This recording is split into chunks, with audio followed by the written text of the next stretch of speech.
Haha, we're back live. Excellent. Okay. So, first thing is first. Y'all ready for next week? Still don't know the full plan for lunches. They took out all of the picnic tables in this courtyard down here. They took them all out. They had like 5 or 6 picnic tables. They took them out. I have no idea. Now they have a giant tent set up next to the E-Wing auditorium. There's no way what? I don't know. It will be cold, yeah. I mean, it'll get warmer, but so from what I understand, they are going to do the cafeteria for lunch. They are going to do the the auxiliary gym for lunch. They're going to be doing the library for lunch, and then they're going to have some outdoor components if the weather permits, let's say. I mean, I'm just going to be flat out honest. Personally, I think it's going to be a disaster, but they will figure it out as time goes on, I guess. Even though they've had all these months to figure it out, it's not my job to figure it out. But anyway, that's next week, Monday. Fun times. So just so you guys are aware, there's still no like official, homeroom class, separate homeroom class. You still go to first period. You're going to be in first period for that clock of time. Then there's passing time. Then you go to second block. Then there's passing time. Then there's lunch. Everybody has lunch. And then when you come to me on Tuesday, you'll be coming back from lunch, and we'll figure that junk out. Have your teachers talked about I'm sorry, let me rephrase this perfectly. Have your teachers in core classes told you about the intervention period? I haven't told you anything? Haha, fun stuff.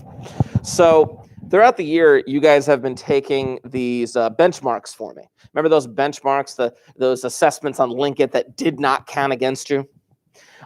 They still don't count against you. Just my tone implied otherwise, but no, they still don't count against you. But they've been using that benchmark to indicate, okay, these are the standards that we need to get these kids better on. So when we have this intervention period, we're going to have to pre-assess them. And then we're going to have remediation. And then we're going to have enrichment. And we're going to do all of this stuff in 24 minutes. Whatever that means. It's going to be fun for me because that's going to be a ton more paperwork for me. I don't know. As you can see, I'm kind of bitter towards next week, but what are you going to do? This is the lot that we've picked. But at the very least, I haven't even filled out May on this thing yet. Good Lord. In May, let me just see this real quick. I believe you guys have like a 5-day weekend near the end of May. Is that correct? Yeah, that's going to be awesome. I'm looking forward to that. Let's see, 2, 3, 4, 5, 6, 7, 8, 9, 10, 11, 12, 13, 14. And they've told you about Wednesdays, right? What's going on Wednesdays, even though the schedule is changing next week? Yeah, it'll be like today, basically. It'll be like today. Yeah, that's what I'm told. Again, they reserve the right to change anything at the last minute because that's what they do. But Wednesdays should still typically be some kind of a half-day situation. Wait, are there 31 days in April? Good Lord, what is going on here? No, I got that. Did I miscount the days in May? No, I got that, right? Oh, crap. This is a weird kind of month then. Look at this. May 31st is on a Monday. Oh, wow. That's crazy. That is a weird month. Anyway, giving you guys a small heads up. I'll remind you. May 5th is a half-day situation. I will not be here. Apparently, they are picking out AP teachers to go proctor AP tests. So I'll remind you as time goes on, but it just crossed my mind. A-Day, May 5th, they have me proctoring an English AP exam. Okay. As for you and as for today, number 1, you had a homework due for me today. This homework is technically due by 2 p.m. It's technically due by 2 p.m., So if you do have an opportunity to get that done, that would be fantastic. My goal for the first part of this class period is to actually go into that homework and review a couple problems with you if you do have questions that pertains to it. So that's the first thing we're going to do. Second, I have assigned you a quizzes minor that will not be due until technically Wednesday.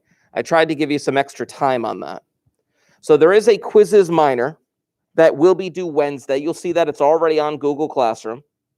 I made it due Wednesday because I'll see you on Tuesday and I'll be able to remind you.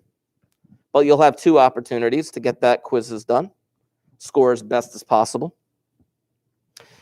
Third, I have an example that I want to put into your notes that should help as you move along with this homework and this quizzes.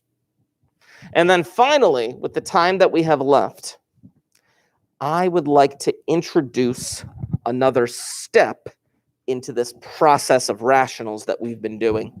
So I have this whole thing mapped out in my head. We'll take it a step at a time. Number 1, let's talk about that homework. For those of you in the chat, if you have not left a comment, I see the 6 comments left so far. But if you have not left a comment, please make sure that you do so. That'd be fantastic. I'm going to roll over to the computer, and I'm going to bring up that homework.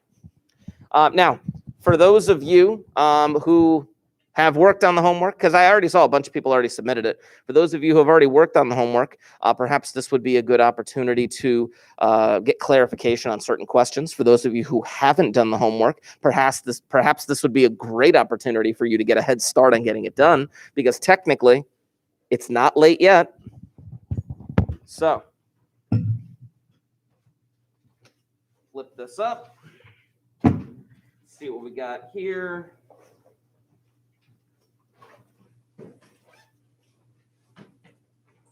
I'll open up these 2 things. Now, I'm not going to go over every question. That is not my intention. My intention is to go over at least a question or 2 to kind of give clarification and to kind of show what it is you're expected to do on these problems. Here we go. So on worksheet 8.1, you had to do numbers 1, 4, 7, 9, and 18. I would like to talk about number 18. Now, if there are other questions that you would like to talk about, that's, I can give clarification on those. But I want to talk about number 18 right here. This is number 18. I'm not going to put this into my notes, but again, this is for your validation and whatnot and blah, blah, blah. When I look at number 18, I notice a couple things. First and foremost, I notice that there's a division sign. I'm going to have to take care of that division sign. I'm going to have to do something to that division sign.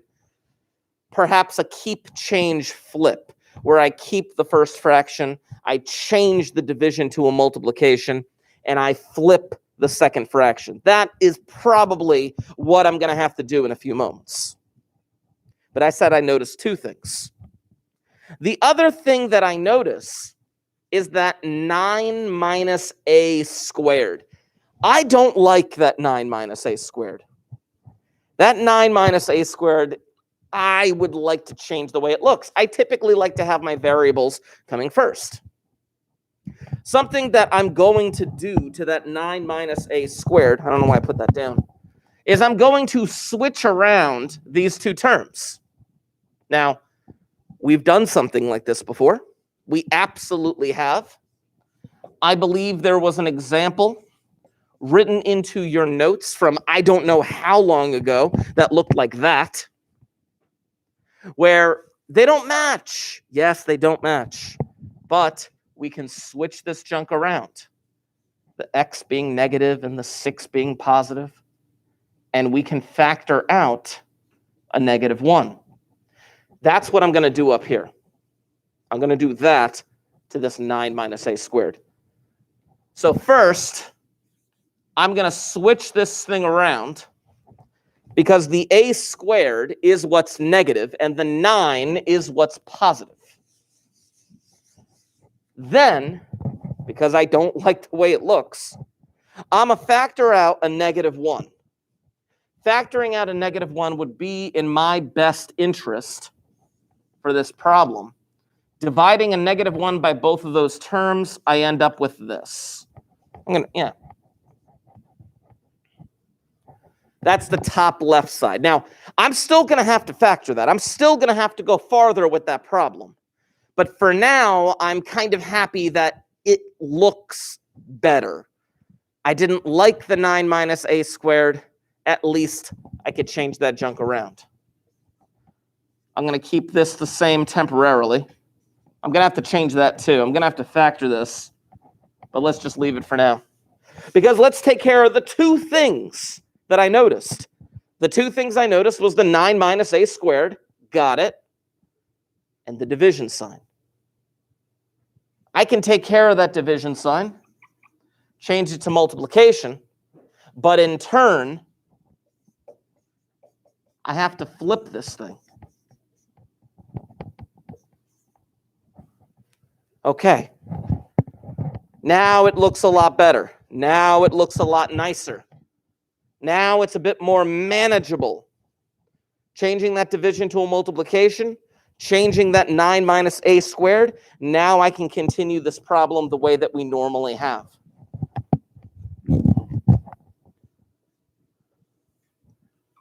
It's going to go off my board a little bit, but that's okay. This a squared minus 9 can be factored. We've done side notes in our notes about that problem. Oh, two numbers that multiply to -9. Wait a minute. Two numbers that multiply to -9. What do they have to add up to? I don't see a b value in the middle. What the heck do they have to add up to? Because you can give me any two numbers that multiply to -9. Oh, but they have to add up to something. What's that middle term? What is that middle term that is not there, that b value? Huh? It's got to be 0. You've got to recognize the fact that it's got to be 0. And when you recognize that it's 0, your two magic numbers are +3 and -3 because they add up to 0 and they multiply to -9. So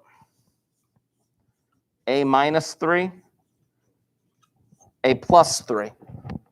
Notice that -1. That -1 is just coming along for the ride. This one's a bit more straightforward. You got to, it's a basic quadratic. It's a 1a squared. Two numbers that multiply to 6 and add up to 5. 2 and 3. 2 and 3 add up to 5. 2 and 3 multiply to 6. It's one of those basic factoring problems that we've been doing over and over and over again. 2 and 3. Those two were the quadratics. On the left side, I had a quadratic on top and a quadratic on bottom. Okay, I did those. I factored them. I did the Tucker method. I followed the methodology. I don't have quadratic here. I don't have a quadratic here. But you need to remember the first step of factoring.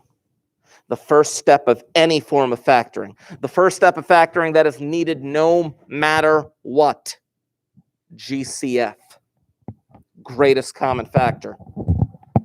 The 5a plus 10, you could factor out a 5. The 2a minus 6, you can factor out a 2. It's completely factored. Everything is being separated by multiplication, division. Everything. And since everything is being separated by multiplication division, I can begin canceling junk out like you wouldn't believe. I can fill you in on the rest that we're going to do. But the first thing that I am doing is I'm going over a couple of problems from the homework that is actually due later today at 2 o'clock. This is the first worksheet, number 18. I can begin canceling junk out. This a minus 3 cancels out with an a minus 3. This a plus 2 cancels out with an a plus 2. This a plus 3 cancels out with an a plus 3. And then I just simply have to write my final answer. Yep. In order to write the final answer, you just simply have to recognize what are the only things that didn't cancel out. What are the only things that are left up there? Yesterday, somebody told me, oh, Ms. Murphy, it's a 5 and a 2. Okay, how do I write it? And they said 5 over 2. And I said, but that's not the final answer. What is the final answer? It's not exactly 5 over 2. What am I missing? Well, Mr. Markey, you canceled everything else out. Not quite. I didn't cancel everything out. Yep, there's the 5, and there's the 2. You're missing a negative. That negative is still there. That negative is still floating. That negative impacts your answer. That's what we get. That's what we should get. That's what we will get.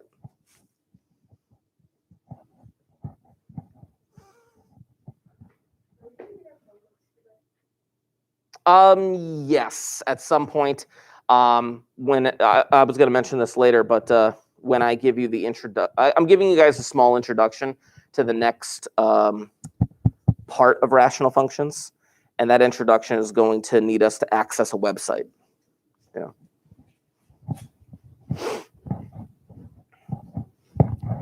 So, this is number 18. That's worksheet 8.1. Now, there's other problems, obviously, that you have to do. But your objective is to factor whatever you can, change the division to multiplication if it's there. If it's already multiplication, you don't have to flip anything. You only flip stuff if you have to change that division to multiplication. Okay. I want to go to the other worksheet. If you do have an additional question on number 18, oh, go right ahead. No, you're fine, because I know you just came in, but if you guys do have an additional question on number 18, you good? Okay, making sure. Just make sure that you do ask that question before we're done reviewing a couple of problems from this homework. But I wanted to bring up worksheet 8.2. Let's see what we got here. Boom, boom, boom. On 8.2, you only have to do 3 problems, 10, 13, and 21. 10, 13, and 21.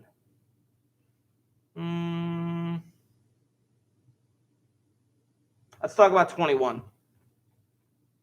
I'll zoom in on that, make that larger, move that over a bit. There we go, there's number 21. Number 21 just wants me to simplify, just wants me to combine those 3 fractions. I'm looking at the denominators, and I recognize a couple of things. First of all, 2 of the denominators have a variable of n. Okay, 2 of the variables have the same variable, or 2 of the denominators have the same variable. Okay, that means that the third fraction, the middle fraction, is going to need a variable in order to have a common denominator. Okay, the next thing I notice is the numbers that are in the denominators, 5, 4, and 10. 5, 4, and 10. Okay, well, 5 and 10 clearly have something in common, and 4 and 10 clearly have a number in common. I'm trying to find a common denominator. Oh, common denominator. After mulling it over for maybe a minute or so, you should hopefully come to the conclusion that the common denominator of 5, 4, and 10 is 20. Question, I don't know if you ever learned it this way. I have no idea whether or not you learned it this way. But did you ever learn least common multiple by doing something like this? Where you had to list out like oh, you did? Do you remember what grade that was? Elementary, maybe? Middle school? All right. That's kind of like, not the basic way of doing it, but that's like, oh man, I have absolutely no idea. What is the least common multiple of 5, 4, and 10? Well, you could do something like this. The least common multiple. But at the very least, you've seen something like that, so I'm happy about that. 20 is the least common multiple amongst the numbers, but they should also have a variable in common, which means, oh, I'm gonna come up here. Here we go. There it is, good. Since that is the case, I can use two different markers here.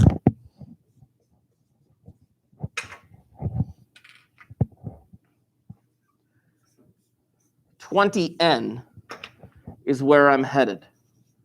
20n is where I'm headed. Ultimately, I'm going to multiply each of these fractions by something in order to force the denominators to be 20n. I can force each of those denominators to be 20n by multiplying by a 1. But the 1 comes in the form of, well, 4 over 4. There's the 5n over 5n. There's the n that the middle fraction needed. And the last one gets a 2 over 2. But regardless of how I do it, all of them get a 20n on the bottom.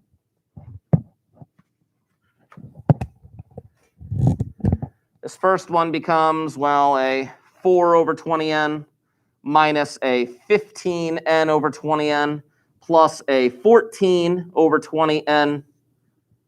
I don't feel like writing 20n over and over again, so I'm just going to do that.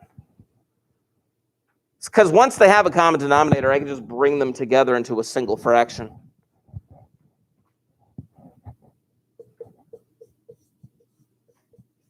And once you combine like terms, this unfortunate fraction is the only thing you can do. It is the only thing that you can do. Oh, he wrote the answer. Sorry, Joe. I just saw the answer that you posted in the chat. But that is correct, obviously. Sometimes you would be able to simplify a little bit farther, but that is what we got for the time being. Now, remember, that homework is not due until 2 o'clock today. I did that on purpose so that we could have this conversation. You got to make sure you're getting on top of that Google Classroom information. The other thing, oh, and Madison, you weren't in the room when I said it, but the other thing that is not due until mid next week, I have an online minor through quizzes. Did you see? Oh, you saw it? Yeah. Good, perfect. Because I posted it like a half an hour ago. Yeah. Perfect. Okay. But yeah, that is not due until Wednesday, so I will be able to remind you on Tuesday. Yeah, happy days. So number 1, going over a couple of questions. Number 2, reminding you of that minor. Number 3, I have a problem that I want you to see. I have a problem that I want you to put into your notes. If you do not already have them out, I'm going to need those notebooks out and open. Here we go.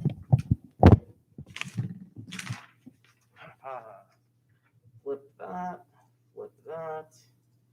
There we go. Today is the 23rd. This, I'm going to call it an add, subtract, bonus problem. Zoom out.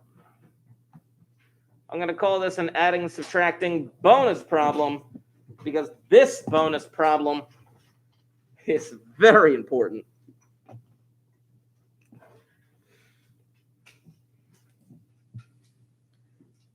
X over x squared minus x minus 30 minus 1 over x plus 5. What is this?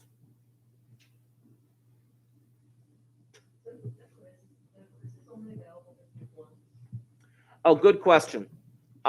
In the directions for this particular quizzes, I made it so that you had 2 opportunities to score as high as possible. Yes. Oh, no worries, no worries. I forgot to mention that earlier. It is in the directions on the quizzes, but obviously, yeah. I got you. Now, I look at this problem, and the immediate thing that most high school students think is, what the heck are you expecting me to do with this? I know I need a common denominator, and these things are the farthest thing that I could ever imagine that a common denominator would be. I'm supposed to multiply by something in order to force a common denominator. It looks like they have nothing in common. I mean, yeah, they have x's in common, and that 5 can go into 30, but you need to think of this x squared minus x minus 30 as a single term, and this x plus 5 as a single term. What the heck?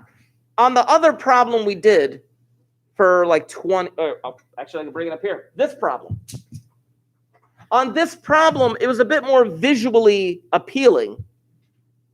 Oh, I can get 20n out of that. Yeah. But this one is like, what the heck is going on? Here's what you need to do. You need to factor the bottom left quadratic on this problem. You need to factor the bottom left quadratic on this problem. See, for this problem, I can still go through that Tucker method situation that we got, but recognize that that is a minus 1x. So you need 2 numbers that multiply to negative 30 and add up to negative 1. It shouldn't take that long to figure out that the 2 numbers in question are positive 5 and negative 6. The big thing that you need to take away from this factoring is this. When you look at the original problem, it's like, what the heck do I even do? Where do I begin? How do I get them to be common denominators? This seems impossible. But after you factor, it becomes a bit more obvious that they do have something in common. They both have an x plus 5 in common. And since they both have an x plus 5 in common, that's fantastic. That's one step closer to finding common denominators. Because now I can do something like this.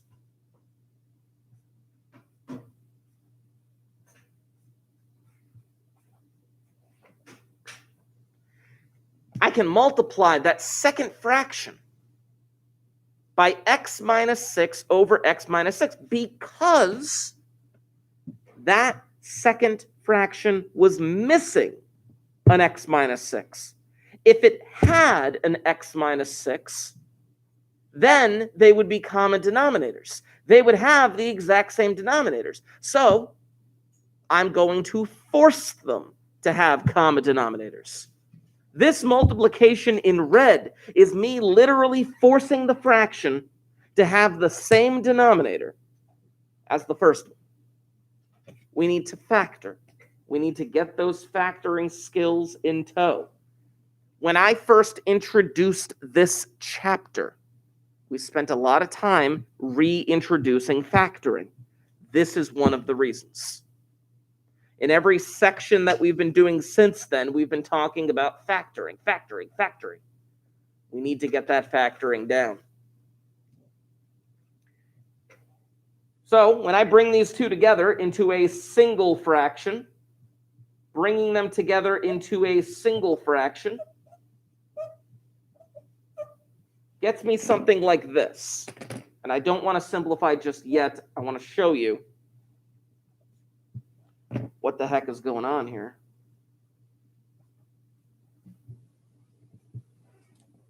Look at that junk right there. I'll simplify it in a moment. I just wanted you to see what happened to the tops of the fraction. The top of the fraction was going to end up being the numerator x minus this multiplication. So I wrote it out just like that. The denominators are now common, so I brought them together into a single fraction. Note for yourself, the fact that you are distributing a -1. You are distributing a -1 into those parentheses. So this becomes x minus x plus 6 with that same denominator unchanged. And then ultimately, those x's will cancel, leaving me with this.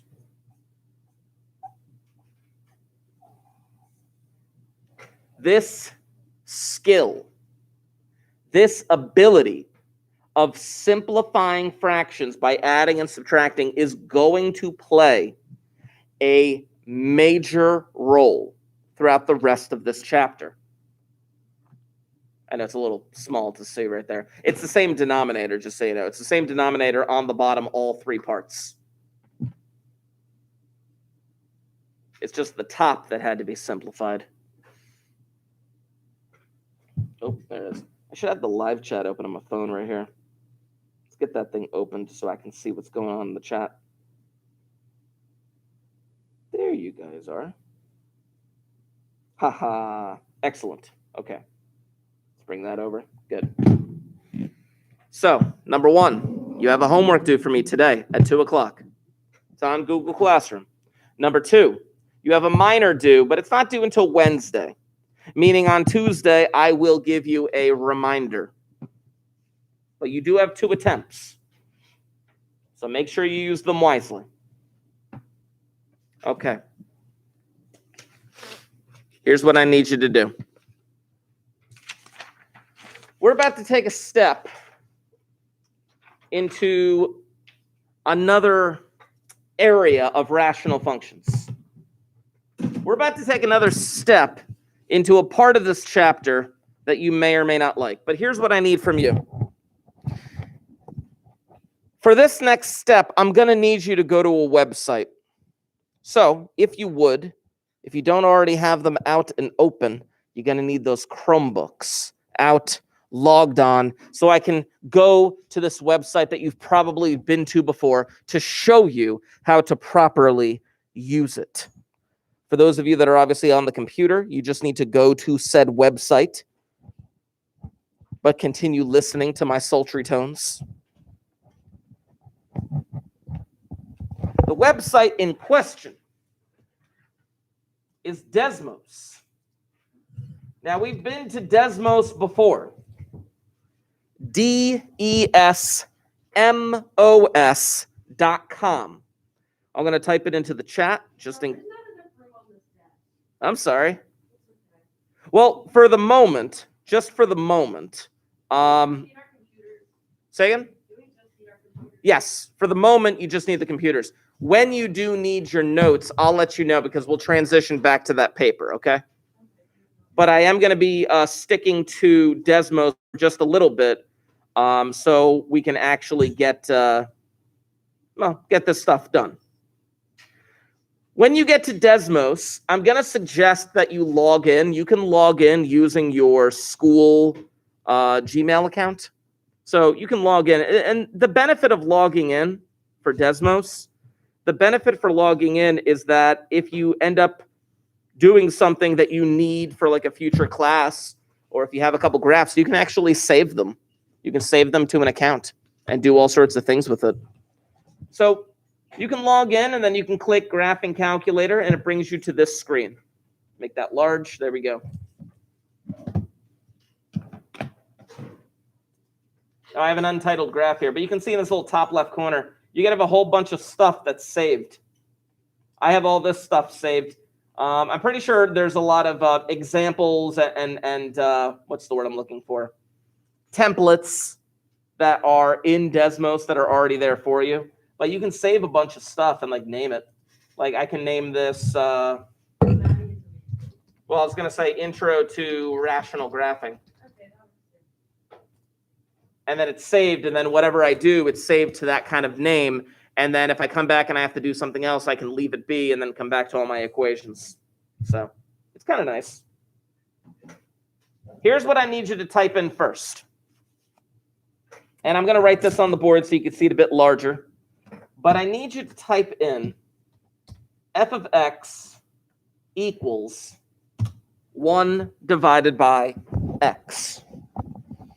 I need you to type in f parentheses x equals 1 divided by x. You don't actually have to figure out like a division symbol. You see next to the, I think it's next to the shift button. Yeah, next to the one shift button and the question mark, you say how you have like the slash. You could use that slash as a division symbol. And it just types in quite nicely, 1 divided by x. Look at this. Now, you should, mine's red. Did yours show up as red too? Really? Okay. I don't know how to change that. You probably can figure out how to change that. But regardless, I need you to see this. Well, I mean, different things. But check this out, though. Here's the point, though. Look at this curve. You, in the past, have been taught how to graph straight lines. Now, think about straight lines. Straight lines, you just, you could walk along that straight line pretty much forever. You, in the past, have been taught how to graph parabolas. Parabolas are those U-shaped monstrosities, but if you got on the top of that U-shaped monstrosity, you could slide down and keep sliding back up forever. Exponentials.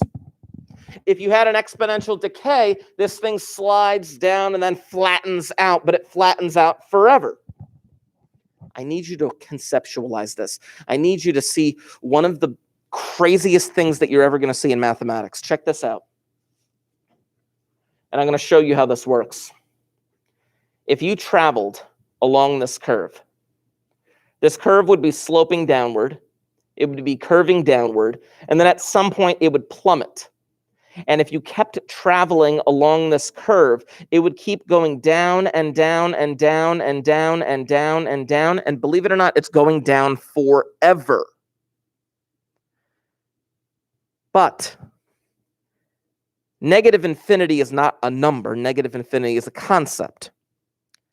And somewhere along the lines, you're going to keep going down and down and down forever. But then magically, boom, you're going to disappear.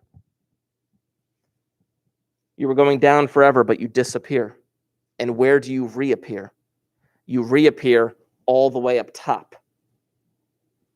These are two distinct curves. These two curves do not touch each other. Yet somehow, at the end of this bottom infinite curve going downward, boom, you reappear up here, sloping downward and then flattening out forever. It's insane. It's ridiculous. There's only one equation typed in. One equation typed in, yet somehow it's creating two distinct curves. You need to learn how to do what I'm about to show you. Watch this. If you guys go to the plus sign, there's a plus sign in the top left that says add item. If you go there, you can go down and click on table.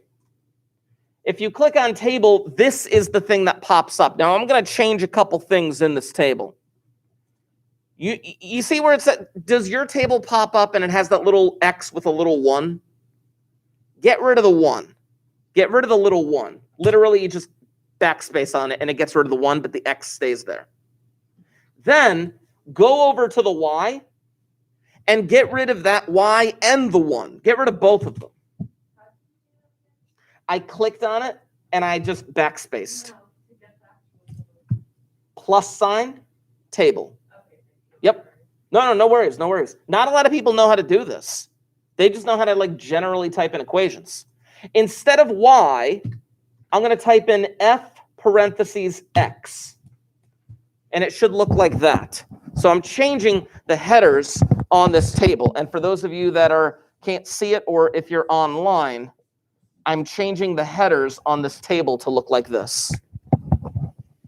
Give me a single digit number. 3. Check this out. If you do it correctly, you can type in a 3, and it automatically calculates the Y value. If you type a 3 in for the X, it will automatically calculate the Y value, and it will put a point on the graph. Notice the purple point right there. That is the purple point, 3, 0.3 repeating. Give me a number smaller than 3, but still positive. Any number, it could even be a decimal. Second? 0.1. Check this out. Enter to get to the next row. 0.1. There it is right there. It has shown up on my graph. Get rid of that. It's shown up on my graph. You can see 0.1, 10. It actually showed up at the top right here. 0.1, 10. There's that purple point floating up there. Give me a negative number. -5. I could type in -5. Boom. It puts a point on the graph. Now check this out. I want you to see something ridiculous. I want you to see something absolutely stinking ridiculous. Watch this. I don't know if I can zoom in. Can I zoom in? I can kind of zoom in. All right, check this out. I'm going to put in -2, -1, -0.5, -0.1, -0.001. Look what's happening to my Y values. What I'm doing is I'm traveling along this curve going to the right. I was at -5, look at the Y value. I was at -2, look at the Y value. -1, -0.5, -0.1. What's happening to my Y values? From here to here, what the heck is happening to the Y values in this graph?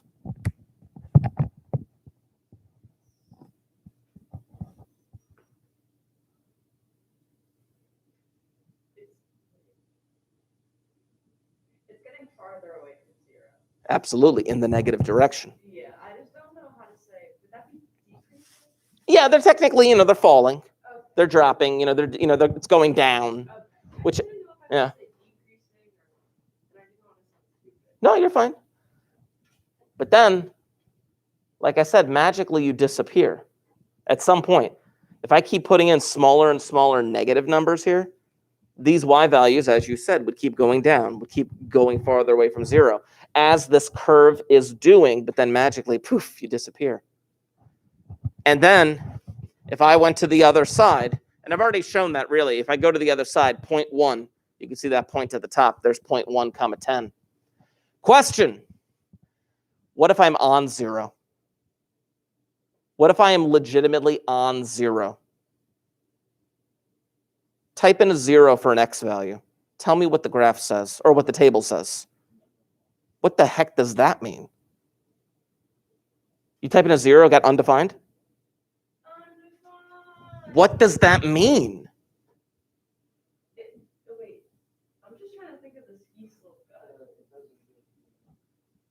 It doesn't touch that point. Why? Isn't it like this? Well, then technically, remember I told you at some point then it like poof disappears and then reappears up here. But somewhere in the middle is where 0 was. But it's undefined. It doesn't have a point there. When you guys learned division back in the day, what was the one number you were never allowed to divide by? 0. Look at this function. Look at this function 1 over x. You're not allowed to plug in a 0 at all. I'm going to reintroduce a word to you.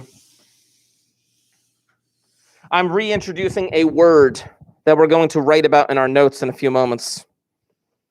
Asymptotes. Man, Mr. Markey is being a real asymptote. Ha ha ha ha ha ha ha ha ha ha ha. Knee slapper. Mr. Markey, you're so funny. It wasn't really funny. I didn't think it was. No offense.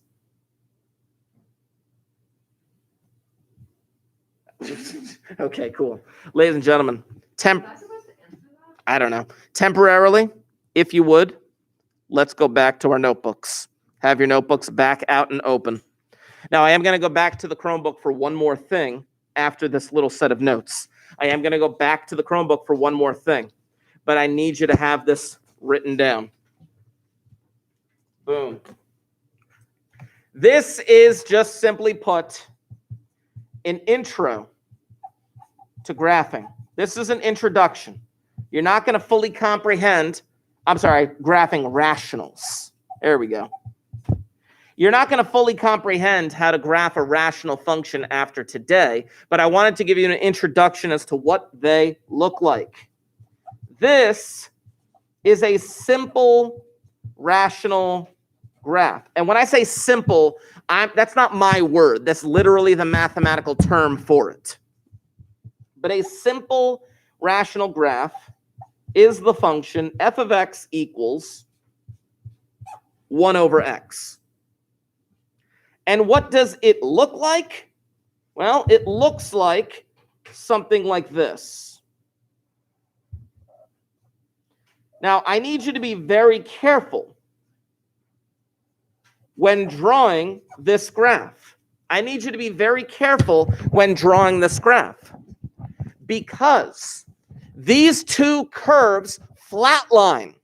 They flatline both in a horizontal direction and they flatline in a vertical direction.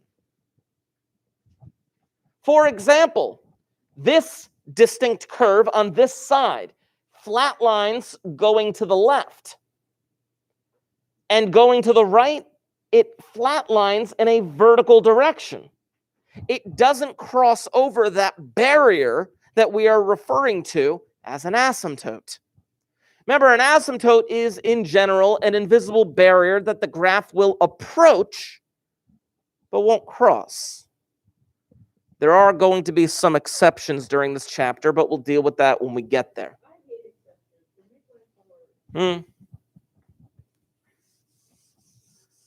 Life was never meant to be easy.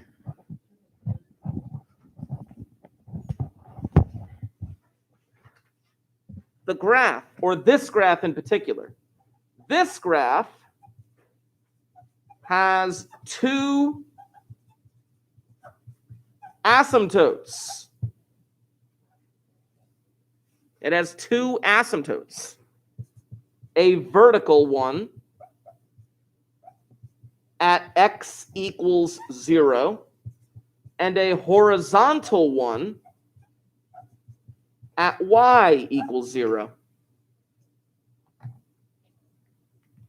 Now, the graphs that we are going to end up graphing, the graphs that we are going to end up doing over the course of this chapter, holy crap, they may end up having more than one vertical asymptote. They may have more than two. They may have more than three.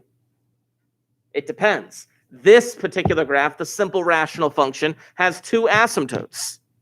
A vertical one through the center and a horizontal one through the center. Now, I'm going to go back to Desmos just for a moment. You don't have to type this. I just want you to see this. Check this out, though. Boom. Back to Desmos. Get rid of that. Get rid of that. Let me zoom in on where I'm typing. There we go. Check this out. F parentheses X equals 1 divided by X plus 4. Now, you need to know how to format Desmos correctly because I want to put in a -7. I want to put in a -7, but I don't want it to be a part of the fraction. If I click over to the right, if I right arrow key, I can type in that -7 as separate from that fraction. I can type it in separately. Well, look what happened. What ended up happening was I got that same exact graph. I got the same exact graph, except it's been shifted. It has been shifted 4 units to the left and 7 units down. But it is the same graph. Now, something that you're going to end up seeing, something that you're going to end up having to do with these problems, if you notice, it's a fraction minus a number. Something that you are going to have to do if you're ever given anything like that is you are going to have to find a common denominator and bring the two fractions together into a single fraction. Then we can proceed with the problem. Now, again, this is just an introduction. We're not actually going to do that today. No, but this is just an introduction to what these things look like. Mm-hmm. No, because I don't show up in photographs. Yeah, really. I was implying that I was a part-time vampire. Yes, I would, because I don't want to be in the photo. Thank you. Huh? Oh, sorry, say again? Oh, this one. Here, borrow the page. Yeah, borrow the page. And I'll need that back. Flip.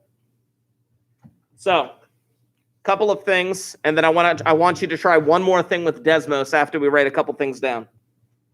First of all, for this example, f of x equals 1 over x plus 4 minus 7. We would need to combine both terms with common denominators. Thank you, right there, yep. Before continuing. So again, this is just an introduction to this concept. We could totally graph something like that, and that's the way that the problem would be presented to you. But then we would have to combine both terms with common denominators before we would be allowed to continue. Because having it as a single fraction, I'm just going to show you what the result is. The result for this example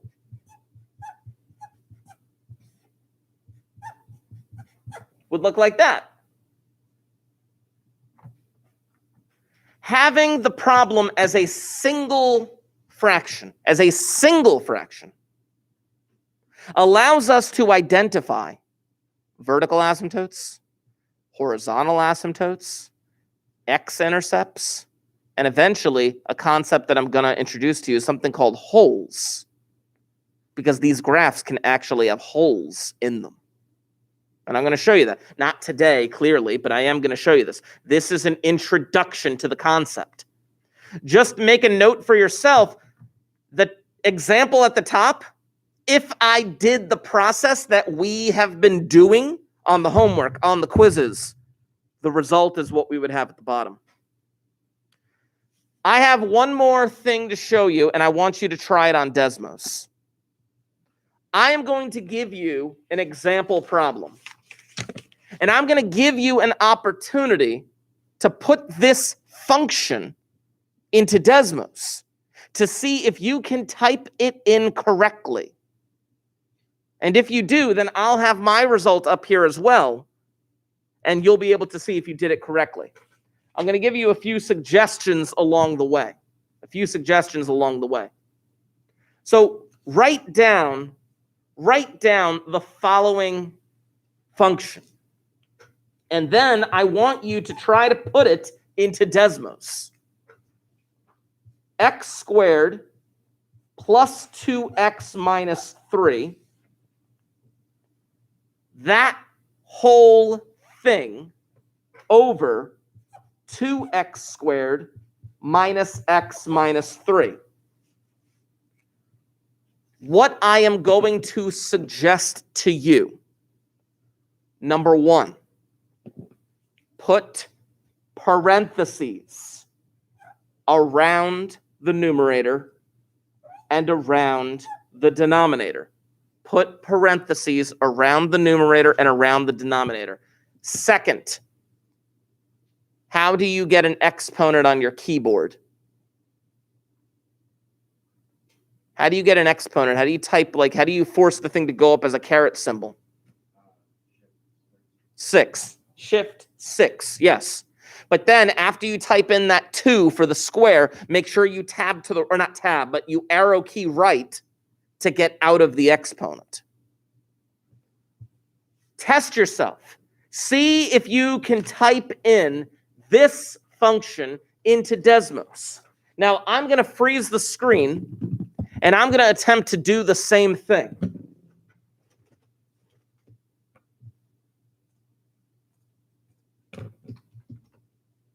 Using Desmos in this chapter is going to be a huge thing for you. But like I said, make sure you put parentheses around it. Make sure you're putting in the caret symbol correctly.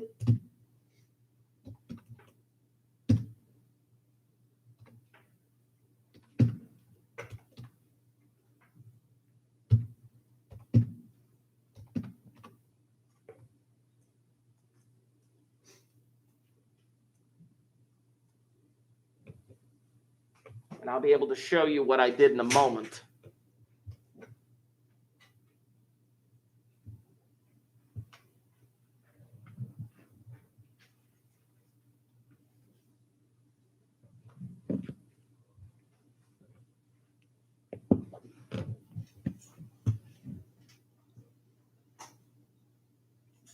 I am running a little short of time. I'm going to show you what I did. So I'm going to unfreeze the screen. Get ready.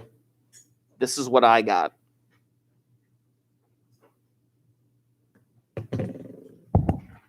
Now, if you didn't do it correctly, that's okay. We'll work on that for the future.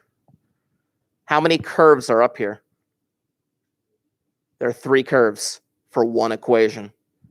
You're going to face stuff like that. Anyway, we'll see you on Tuesday. Woo! Bro, I'm screwed. You literally told me that you would quote unquote kill him and then piss on his death. That's an amazing conversation that is now on the live stream. Not my words, someone else's. If you haven't left a comment in the chat, please make sure that you do so. I'm going to leave it open just for an extra moment. I'm scared. Sorry? We're scared. Is it like an imminent threat that a teacher needs to step in for? No, I hope not. What if the cops on? You too. Bro, have a good weekend. You too. Have a great day, Mr. Markey. You too. And a great weekend. Woo, it's Friday.